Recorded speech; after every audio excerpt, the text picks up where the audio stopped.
मानव सभ्यता के इतिहास में पर्वतों का बहुत इम्पोर्टेंस रहा है। जैसे कि भारत में हिमालय पर्वत की वजह से एक भारतीय संस्कृति बनी।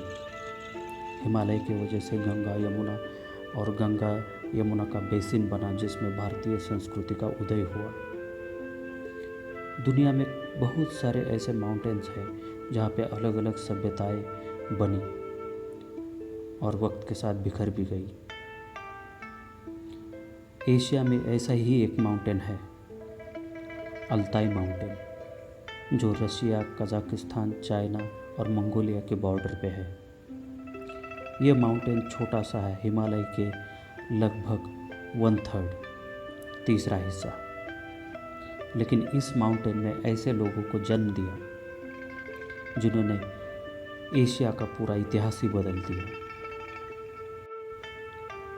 इस माउंटेन के आजू बाजू का एरिया एक मैदानी इलाका है जहाँ पे सिर्फ घास होती है। यहाँ पे जीना बहुत मुश्किल है। यहाँ पे सिर्फ गिने चुने ही जानवर होते हैं, जैसे घोड़ा, ऊंट और कुछ भेड़ें। खेती यहाँ पे लगभग नाक के बराबर होती है, इसलिए यहाँ के लोगों को ज़्यादातर पशुपालन पे ही जिंदा रहना पड़ता है। जैसे जैसे सीज़न बदलते हैं वैसे वैसे इन लोगों को अपने पशुओं को चराने के लिए और उनका ख्याल रखने के लिए बहुत दूर दूर तक भटकना पड़ता है। इन लोगों की कभी एक जगह पे कोई सभ्यता नहीं बसी, ना कोई शहर बसा, इसलिए ये लोग छोटे छोटे कबीलों में घूमते। कभी दो कबीलों के बीच में अच्छा रिश्ता होता तो कभी ख़राब रिश्ता होता, इसलिए इन लोगों में हमेशा झगड़े होते।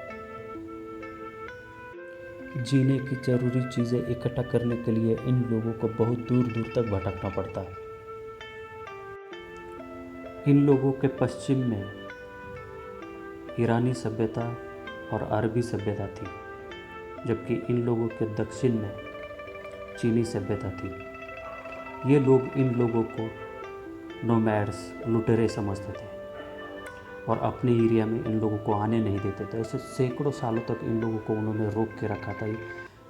चीन ने तो उनके लिए बहुत बड़ी दीवार बना ली थी कि वो लोग नीचे ना आए।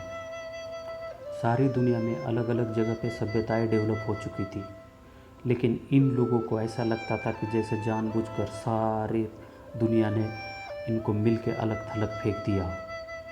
कोई इनसे बात नहीं करता था, कोई इनसे रिश्ते नहीं बनाता था, कोई इनसे व्यापार नहीं करता था। जब कोई बड़ी सभ्यता छोटी सभ्यता को दबा के रखती है तो छोटी सभ्यता में एक उद्रेक हो जाता है, और ऐसा ही पहला उद्रेक इस समाज में, इस माउंटेन के बेस में हुआ। जिन लोगों ने ये उद्रेक किया उनको तुर्क कहा जाता है। आज दुनिया में जितने भी सारे तुर्क हैं उनका ओरिजिन यही माउंटेन है। इन तुर्कों को गोतुर्क कहा जाता है। आज से 1500 साल पहले इनका उदय हुआ। गोतुर्कों ने अपने सारे कबीलों को इकट्ठा किया और पश्चिम पे हमला बोला। उस ज़माने में ये दुनिया का सबसे बड़ा हमला था। इन्होंने लगभग आधा एशिया जीत लिया था। धीरे धीरे इनकी हुकूमत कमज़ोर पड़ गई और इसके टुकड़े हो गए और ये बिखर गए। बहुत बड़े साम्राज्यों को चलाने का अनुभव इनके पास नहीं था। आपस के मतभेद में ही ये लोग ख़त्म हो गए।